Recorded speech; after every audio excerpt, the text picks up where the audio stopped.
very first adhesive postage stamp to have ever been printed. It's known as the penny black, and was issued back in 1840 in the United Kingdom of Great Britain and Ireland. You can really argue that this little piece of paper changed the world. Now, of course, this is a very collectible item, partly because it was the first postage stamp to have ever been issued, but also because of its historical significance. You see, back in 1840, Queen Victoria had only been on the throne for 3 years, and her time in power was known as the Victorian era, which lasted from 1837 all the way through the 1800s until 1901. And this time period was well known for its improvements in science and technology and medicine.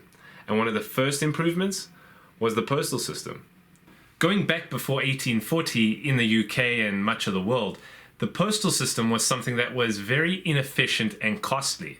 The person receiving a letter was actually the person who was supposed to pay for it. And if the person receiving the letter couldn't either afford it or just didn't want it, the letter was not delivered. The cost for receiving a letter was pretty expensive.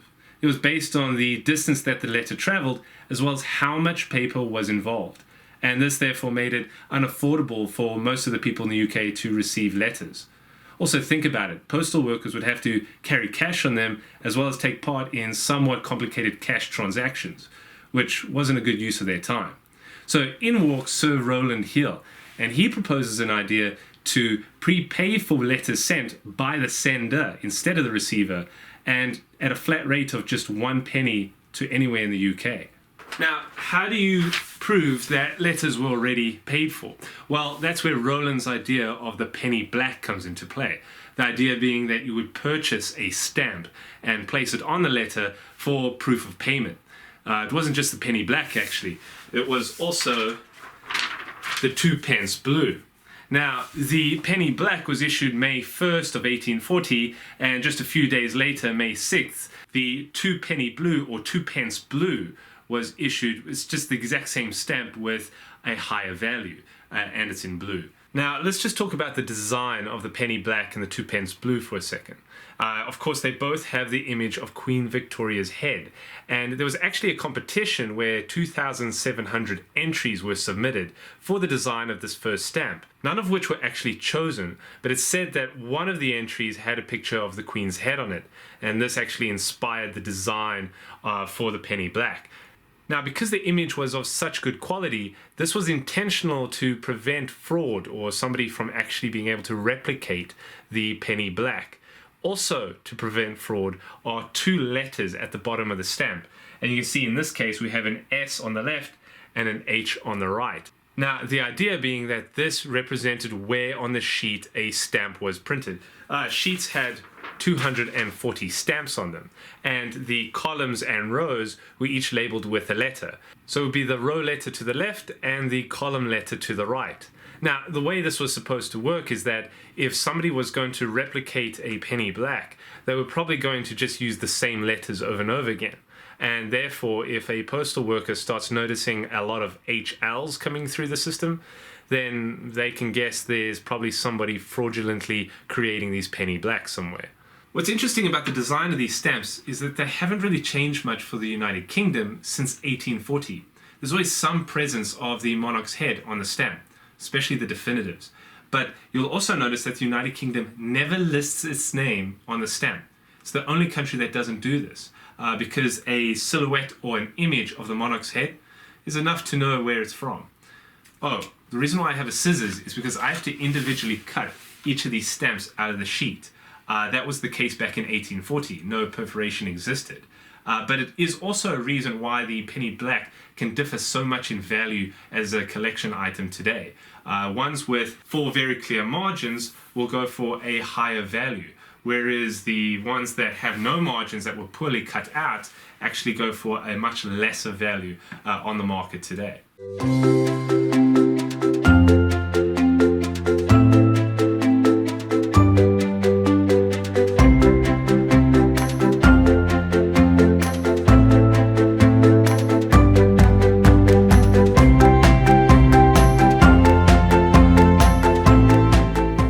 Just a couple more things about fraud, which was clearly a concern in 1840 about people cheating the system. there is a watermark placed on the back of every penny black or 2p blue, and that's of the royal crown. Also, the concept of how to prevent people from actually reusing stamps came into play, and that's with the very first cancellation, which was described as a Maltese Cross.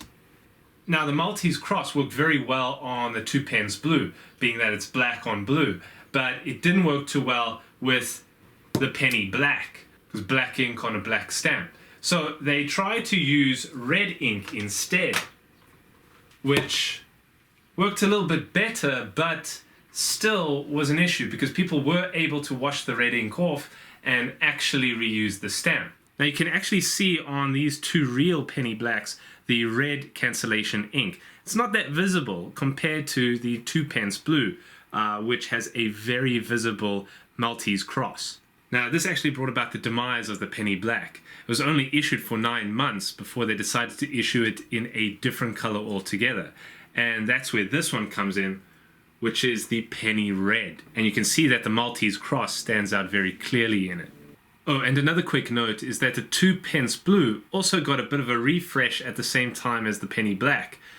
They changed the ink slightly, and just to differentiate between the new and the old, they put these little white lines you can see here.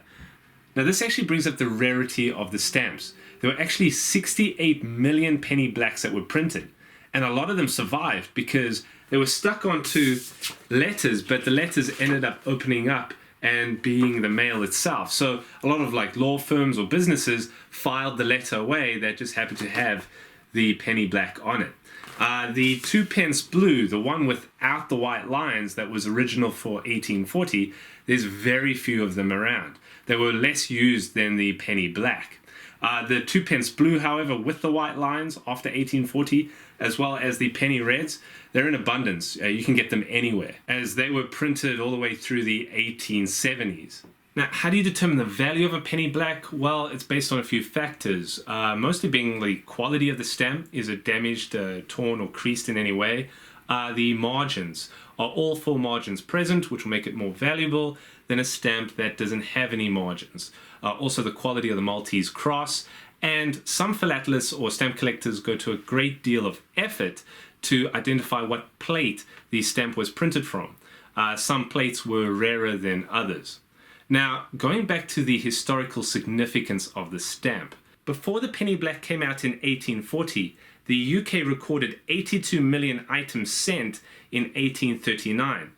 When 1840 came and the penny black did, the volume more than doubled. And this grew steadily over the next 10 years to eventually being 4 times the amount of mail being sent around in 1839. The poorer people of the UK could now finally afford to send a letter through the mail. And within a few years, you had birthday cards and the very first Christmas card being sent through the postal system. Also, what's interesting to note is that the literacy rate within the United Kingdom definitely spiked up after 1840. And this is due to a few things, but the improved efficiencies and affordability of the postal system definitely played a role. Eventually, other countries began to issue their very first stamps as well. Firstly with Brazil, then there was Switzerland, Germany, and the United States. And it definitely improved communication worldwide. The Victorian era, you could say, began with the postage stamp. But all the inventions that were to come were probably communicated through your regular postal system. Remember, back in 1840, the telegraph was still in its early days, and the telephone was not yet invented. So there was a strong need to improve communication for the sharing of ideas. That's why I think the postage stamp changed the world and set the Victorian era up for the success that it had.